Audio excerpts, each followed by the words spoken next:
Wala siyang kinalaman! Di ang pangawalan nyo! Makakaalis na kayo pareho. Talaga, Chloe? Posible kayang isa kang player? Naku, hindi ako ganun. Wala akong ginawa. Kung ganun, bakit ayaw mo sa akin? Oh. Siguro kasi hindi magandang naging karanasan ko sa relasyon naming dalawa ni Eric. Minahal ko siya ng lubos pero masama pala siya. Ayokong sayangin ang oras mo. Hindi yan ang problema mo. Nagmahal ka ng lubos anuman ang pagkatao niya. Hindi mo to kasalanan. Kasalanan to ni Eric. Talaga? Oo. Magtiwala ka sa sarili mo. Wala kang katulad sa buong mundo. Tunay kang karapat-dapat sa lahat ng maganda sa mundong ito. Nung una pa lang, nang sandaling makita kita, gusto ko nang ibigay ang buong buhay ko sa'yo. Parang isang dragon na pinoprotektahan ang kanyang kayamanan ng walang hanggan. Bakit? Sam, ba't parang punong-puno ng pagmamahal ang mga mata mo? O, ganun ba ako kaspesyal? Ang taong espiritual, hindi nagsisinungaling. Sa mundong to, walang pag-ibig na walang dahilan. Tama? Tama. Kaya sabihin mo na sa akin, bakit gustong-gusto mo ko? Kung sasabihin ko sa iyong sagot, may reward ka ba sa akin? Sa sandaling ito, pinagmamasdan ko ay napakagandang bituin.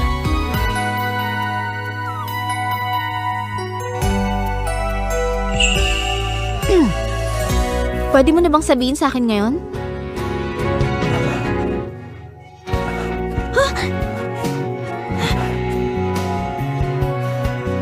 Kulang pa.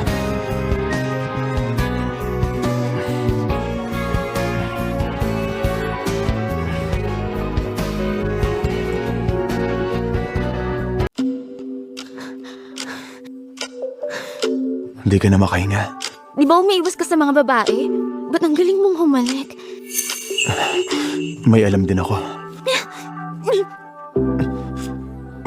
Pwede mo na bang sabihin sa akin? Bakit ba gustong-gusto mo ko? Pagkatapos ng kasal natin, sasabihin ko na sa'yo. Hoy, sinungaling ka! Ako pa nga ang naunang humalik sa'yo eh. Eh wala naman akong sinabing payag akong sabihin sa'yo. Samuel ah! Pinaglalaroan mo lang ako eh!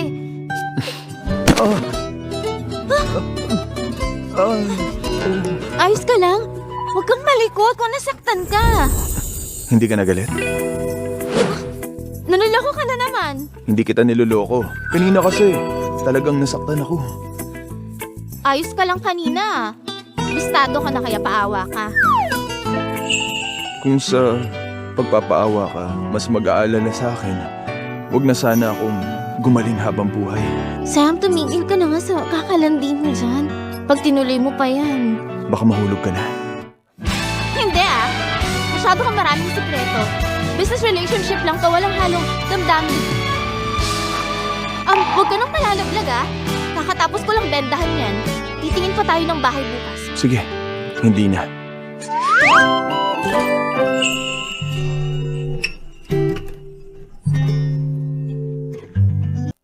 Minadali yung engagement natin. Di pa natin napaghahandaan yung bahay. Pero nagpatayo ka ng villa ng 1 taon. Puno yun ng mga nakolekta kong kayamanan over the years. Meron dong mga handbag, alahas, paintings, ceramics, jade, lahat ng may isip mo. Ikaw pala, yung dragon na nagbabantay sa kayamanan. Siyempre naman, dadalhin din kita doon. Plano kong ipa-redecorate yung villa na yon sa ibang style para maging bahay natin. Pwede rin nating tingnan kung anong style yung mas bagay. Op!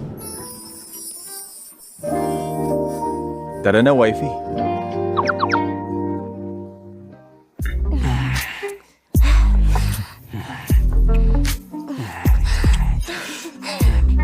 Eric, di ba mas nakaka-excite gawin to sa magiging bahay ni Chloe? Ang pilya mo talaga. Kung kalahati mo lang sana ng charm ang meron si Chloe, hindi naaabot sa ganito. Ito na ang parusa niya. Kung ganun, dapat ako naman ang may reward. Tuso ka talaga. Pasasayayin kita.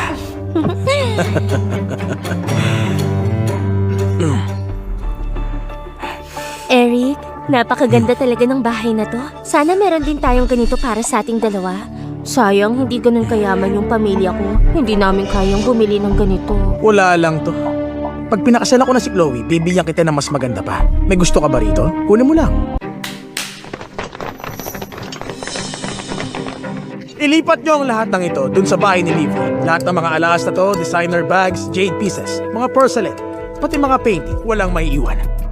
Uy, Eric, ayos lang ba talaga to? Balita ko maingat na hinanda ni Chloe lahat ng mga to. Hindi ba siya magagalit? Siya naman nagbigay sa akin itong bahay eh. Kahit anong gawin ko, wala siyang masasabi. At saka, ginalit niya ako kahapon.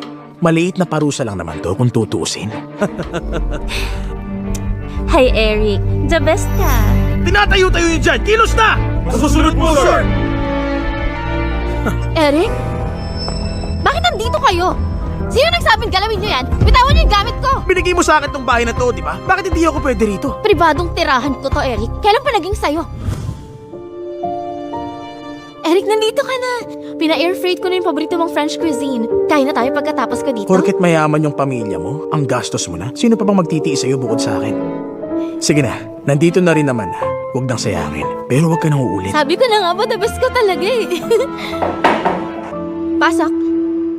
Miss Chloe, kompleto na po sa gamit yung pinatayo niyong villa. Pakitingnan na lang po. Nandito na rin yung passcode. Ayos ah. Okay to. Alam ng lahat na ito yung binigay mo sa aking bahay. Bakit Kailan ko binigay itong villa sa'yo? Nakapangalan ka ba sa titulo? makakasala mo rin naman ako eh? Ang bahay na to, ipapangalan din sa akin. Maraming beses ko nang sinabi sa'yo, Eric. Hinding-hindi kita pakakasalan. At saka, hinding-hindi magiging iyo ang mga gamit ko. Talaga ba, Chloe? Hanggang kailan ka magpapanggap? Malamang sobrang nagsisisi ka na. Talagang pinuntahan mo pa ako kasi gusto mong magkabalikan, di ba? Pumunta ako rito sa sarili kong bahay, hindi para makita ka. Hindi ka nga dapat nandito eh. Ikaw yung trespassing sa private property. Kayong lahat, kung ayaw niyong mabulok sa kulungan, lumayas na kayo rito. Magkakot na kayo! Gusto kong makita kung may lakas siya ng loob na ipakulong ako. Sa huling beses, ibaba niyo ang gamit ko, magsilayas kayo lahat.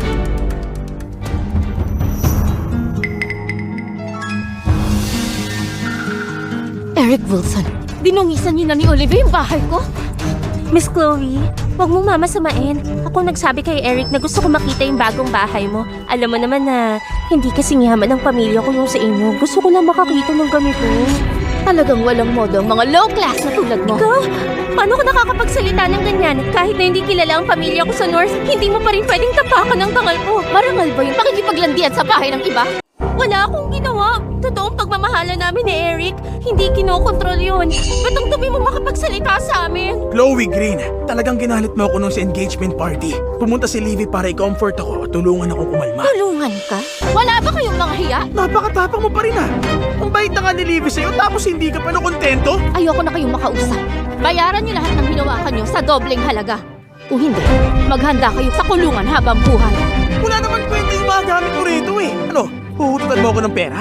Kung di ako nagkakamali, yung emerald necklace na yun na ibenta sa halagang $380 million sa auction 10 years ago. Yun namang antique painting gawa ng top master na ibenta sa auction 7 years ago for $2 billion. Ito namang blue and white porcelain vase. Ang nag-exist ng ganyan sa mundo, dalawa lang. Isa sa museum, isa nandito mismo. Walang katumbas ang halaga. Kung lalabas ka sa pintong yun, pag nanakaw ang tawag doon. Sa batas, mabubulok ka sa kulungan. Kung dito lang, magbabayad ka ng doble. O siya, magdesisyon kayong dalawa. So maniniwala na lang ako sa'yo? Bakit ako magtitiwala?